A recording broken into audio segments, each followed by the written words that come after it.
Welcome to a new video series that may just be a personal experiment, might be a pseudo research project as I think about writing a book, and about characters that kind of lived in the late 80s, early 90s, and just kind of trying to go back down memory lane of when Star Wars kind of felt still cool. Like, you didn't worry about whether or not Star Wars was going to be bad or not. And so one of the things that I remember when I just graduated high school and was on my way to college, I, believe it or not, came across a magazine and quickly subscribed to it because it was all about Star Wars, but at the time it was called the Lucasfilm Fan Club.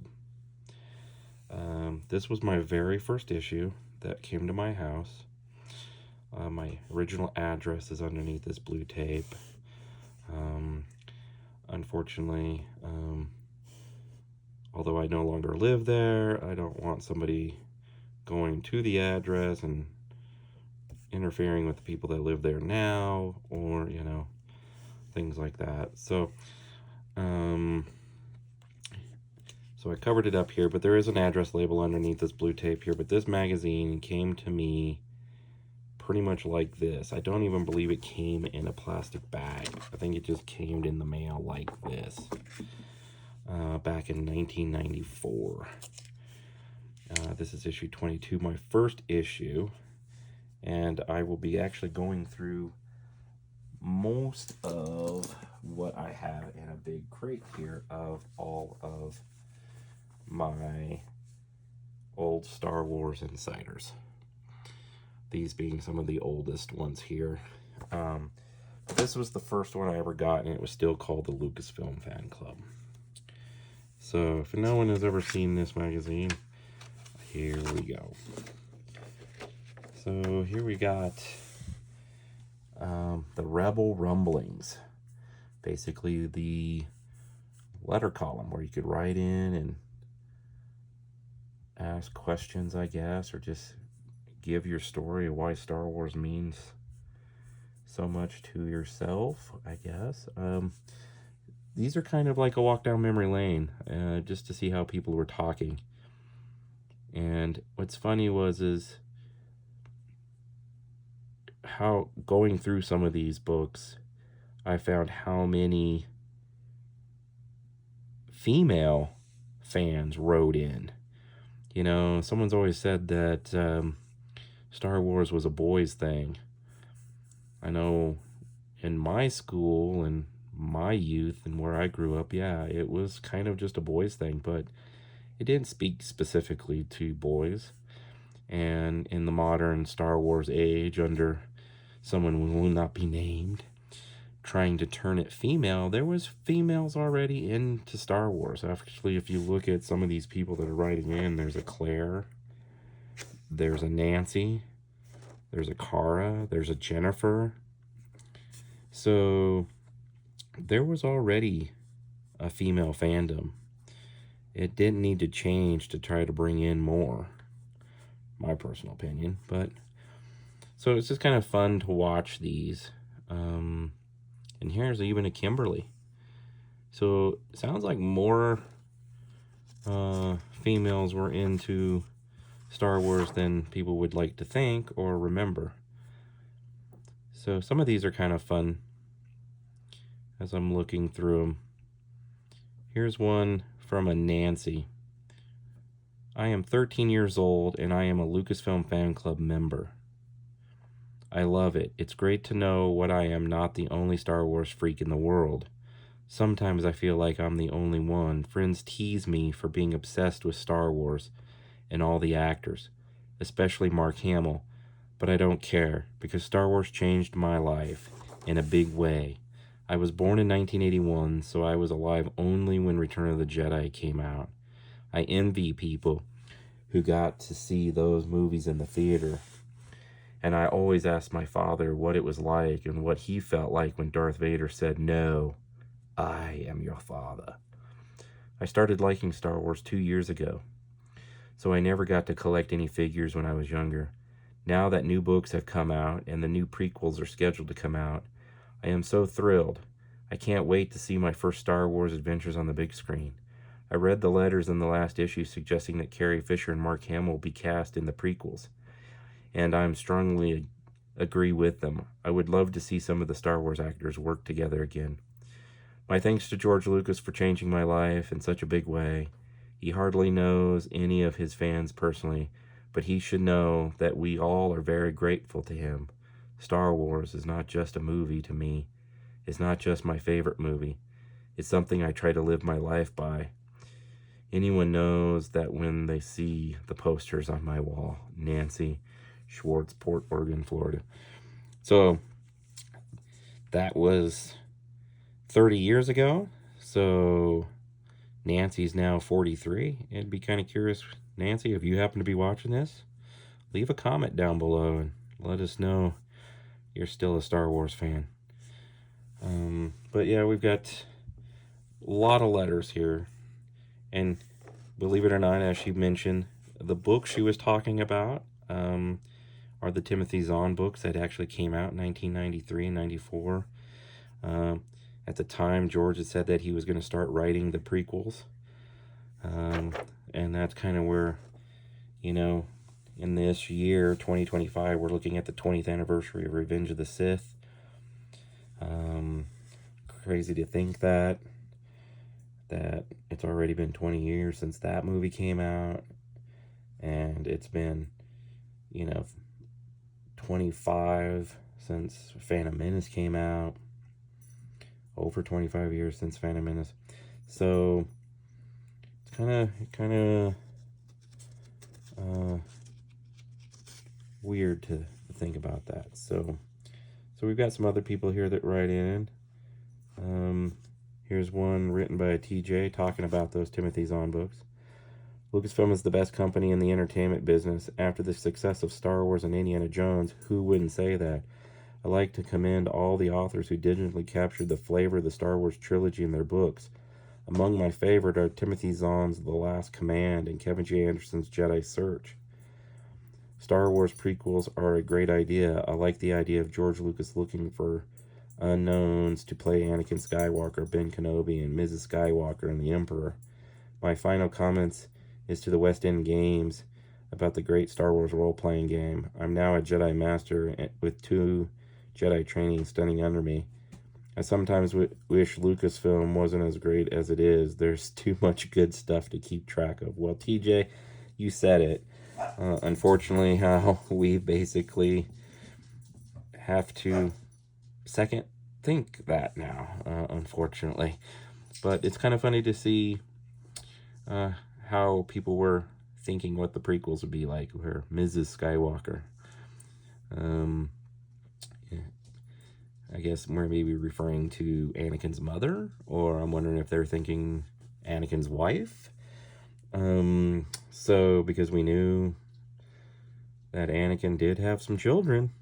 Big spoiler alert. But very funny. It also just brings back how much even Kevin J. Anderson at this time was already writing some books.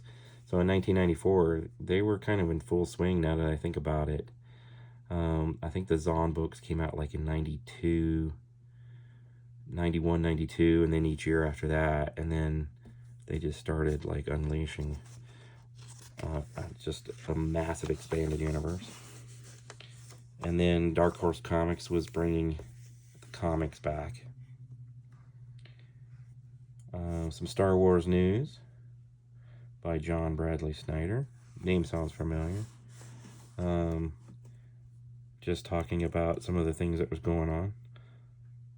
Wall Street Journal interviews George Lucas. What's funny is Wall Street Journal interviews him. Sounds like they're talking about some of the financials here. And then, of course, we got some things about the Rebel Assault arcade games. But this one kind of intrigued me too. So say the words producer, director, and technology visionary in the same breath, and you are most likely talking about George Lucas. Lucas's career has traversed the fields of technology and entertainment like no other. It is no surprise that the Wall Street Journal turned to Lucas to help separate hope from hype concerning the coming interactive multimedia revolution. Lucas had a number of keen insights during the recent interview. When asked about on-demand cable programming, Lucas said, if cable operators get greedy and charge $20 an hour for old programming, I don't think much is going to happen. But if they get it down to the level of $1 an hour, there will be an instantaneous revolution that will knock out the home video industry within a year. Just to sidebar, he's saying this in 1994. Funny to think back to 30 years ago and how close we are to that today. Or actually, we've done it, basically. When asked about other possibilities for the first computer-operated cable boxes now in development, Lucas said, I think view-on-demand games will take off pretty quickly. View-on-demand games means you can order a video through your cable system without having to buy a cartridge. It's a little bit problematic how it's going to work, but it's obviously the home delivery of games is a natural, because it's a digital medium you're dealing with. And what's funny, in 1994, we were still an analog world. Digital was pretty much in music and a few other things, but DVD players weren't out yet. We did have laser discs. Cable systems, I mean, we didn't even have the internet, really. So this is you have to sit there and go, George was a visionary. He's talking about things that came true, and this is in 1994. Referring to movies, Lucas said, within the next couple of years, we'll be able to take what was $30,000 shot and do it on the big screen in full resolution for $6,000 or $7,000. Lucas also predicted that old movie theaters will be gone. I think today's multiplexes are going to expand and become larger entertainment centers and also have IMAX and 3D theaters. Does George Lucas think there will be a rise in interactive theaters where the audience pushes a button to change the plot and affect the outcome of the movie? That's smell-o-vision, said George Lucas. People don't want to do that. In the end, the Wall Street Journal asked the question that really matters. Will the next Star Wars film be released in time for the 20th anniversary, 1997? That's possible. I plan to start work on the screenplay soon, and I hope to be in production on the trilogy within the next 2 years. I think they will be done within the next 4 to 5 years, but it really depends on how fast we can make the technological changes. So he still hadn't started writing them, but some of the things he talks about here is kind of scary because they kind of came true. How we are pretty much an on-demand society now. I mean, there are no more video rental stores. We don't go to Best Buy to buy VHS tapes or DVDs. We don't go to Blockbuster Video to rent videos. So pretty interesting that George had that kind of imagination that would come true. Then we've got the Lucasfilm's latest. This is more of the technical stuff, what's going on, Lucasfilm production. Which is funny here, is like 1994, and we were still dreaming of an Indiana Jones 4. Jeb Stewart continues to work on Indiana Jones 4 screenplay. Harrison Ford will star. Yeah. I wonder if old Jeb Stewart would realize that no Indiana Jones 4 would happen until the year 2007, 2008. Yeah, and so we got some THX stuff going on. ILM stuff, LucasArts Entertainment. ILM doing some stuff. And then Star Wars licensing. A little bit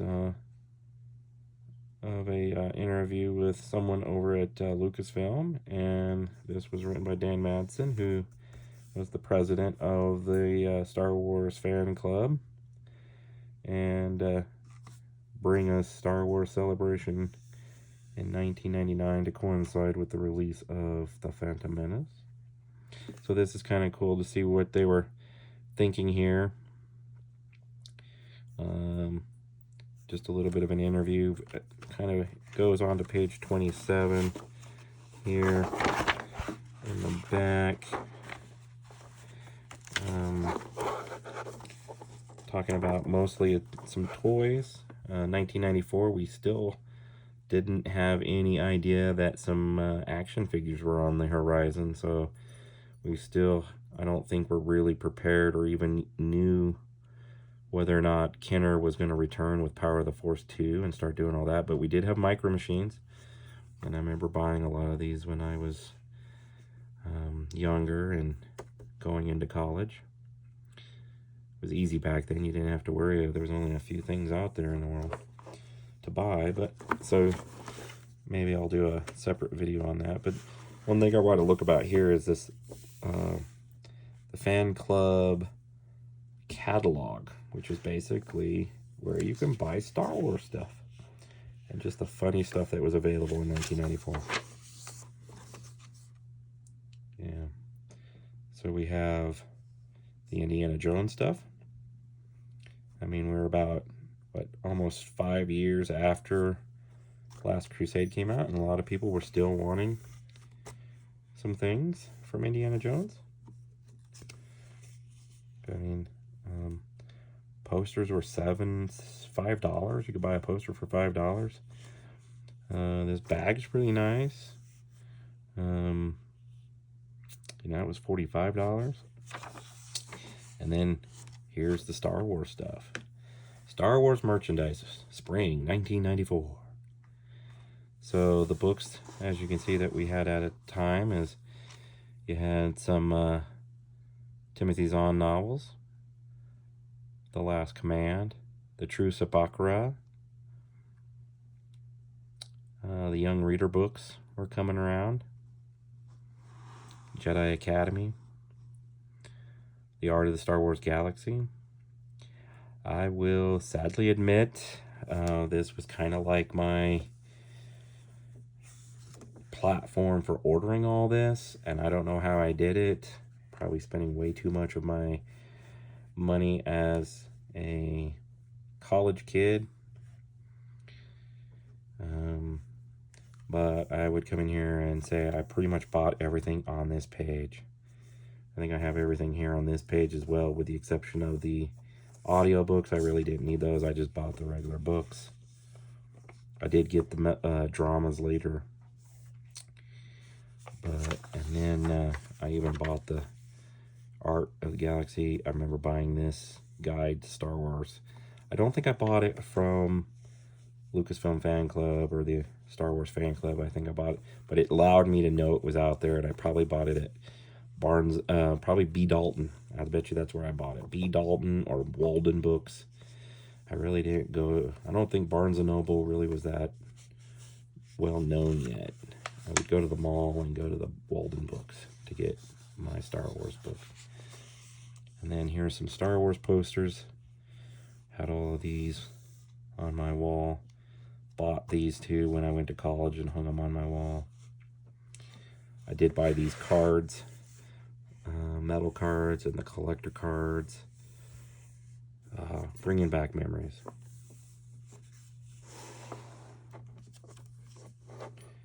You could get ties and boxer shorts and watches.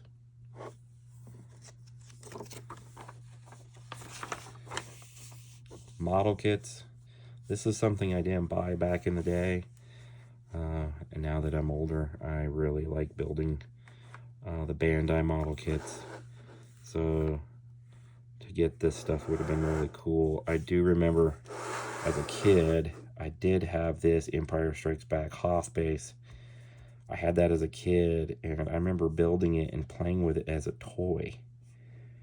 And I don't know whatever happened to it, but I did recently find this, and I'm going to rebuild it as soon as I can. But you have the model kits here. And then these pewters. I bought every single one of these, and I think I did buy them from the fan club. Actually, I'm looking at them. They're on my shelf. Maybe I'll do a video and bring them down and review them.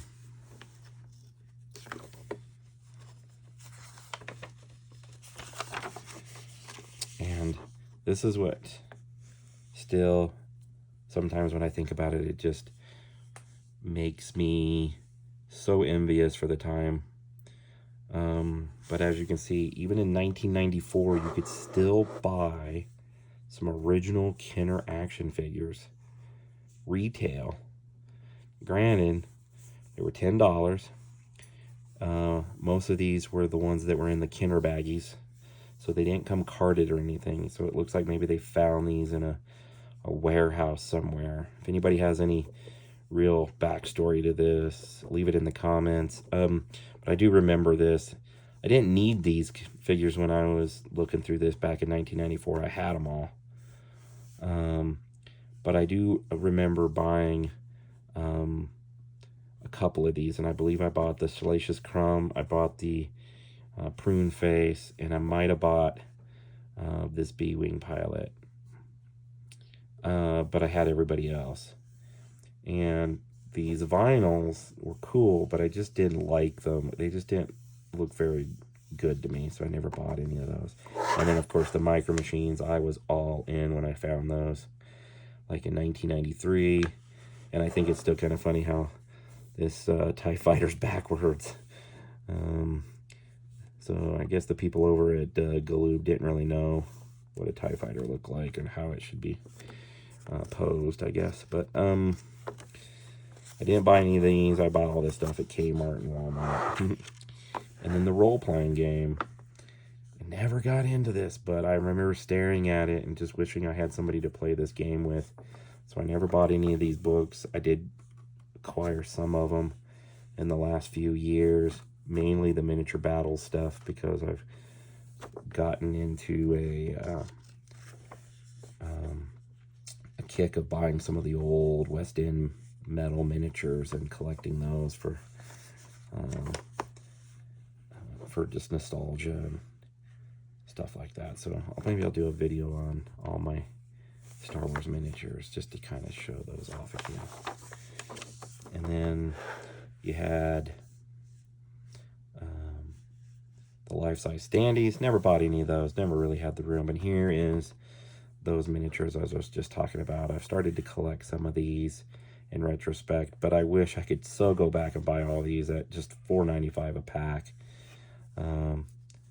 And that would have just been so much cheaper than what I'm paying for them today. And then other things, you got coffee mugs and things. I don't know anything about this George Lucas Super Live Adventure. I don't think I know anything about that.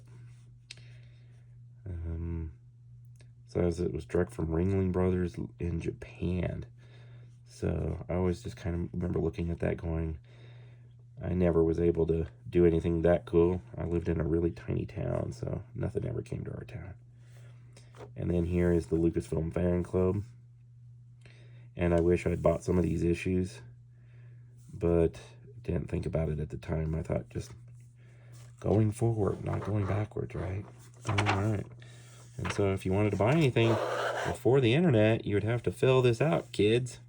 You'd have to put your name and what you wanted, and you'd have to go ask your mommy for a check and mail that away and buy stuff. Let's see, were they even taking like phone orders back then? Yeah, you could order by phone. Call with a credit card by phone. See, that was a big deal back then. Credit cards weren't always in everybody's wallets like they are today. Of course, here's the rest of that article about licensing. And then these Action Masters. I remember these. I did buy these from Toys R Us back in the day. Still have them. I think they're in a box somewhere. So that was kind of another early product before we would get some Star Wars figures in '95. And then I remember the games. I didn't have a computer yet when this magazine came out, but within the next year or two at college, I'd buy up my first computer, and these were some of the first games I would buy. And then Scouting the Galaxy. This brings back memories because when I graduated high school, I remember a time sitting up in my room, parents downstairs, and I'd be watching QVC. Yes, I watched QVC. So I could watch Steve Sansweet and Steve Bryant sell Star Wars stuff. And believe it or not, I bought stuff from QVC back then as a young post-high school graduate. I was in college, my first year of college, I think, at the time. And I did have a student credit card that had a $500 maximum, and it was always maxed out because of that show. And no, I never bought any of the plates because I think displaying plates just is stupid. Sorry, you people that collect plates. Plates are meant for eating something off of, and if you're just going to put them on a shelf and look at them, I don't understand. Well, and then we had classifieds back in the day. Sometimes it was hard to find things you were looking for. There was no internet. So we had classifieds. So kids, before you could turn on your computer and click on the wide world web, you'd have to go to a magazine and hope somebody was putting in a classified in. You had people that were selling and people that wanted. So here we've got a guy named Robert Hunter. He was looking for some books. He wanted The Art of Star Wars, The Art of Empire Strikes Back, The Art of Return of the Jedi, the sketchbooks, which I wound up buying all those here in the Denver area when I first came up here to go to college at a place called Mile High Comics. Here's somebody wanting Indiana Jones episodes on VHS. And then people selling their toys and posters.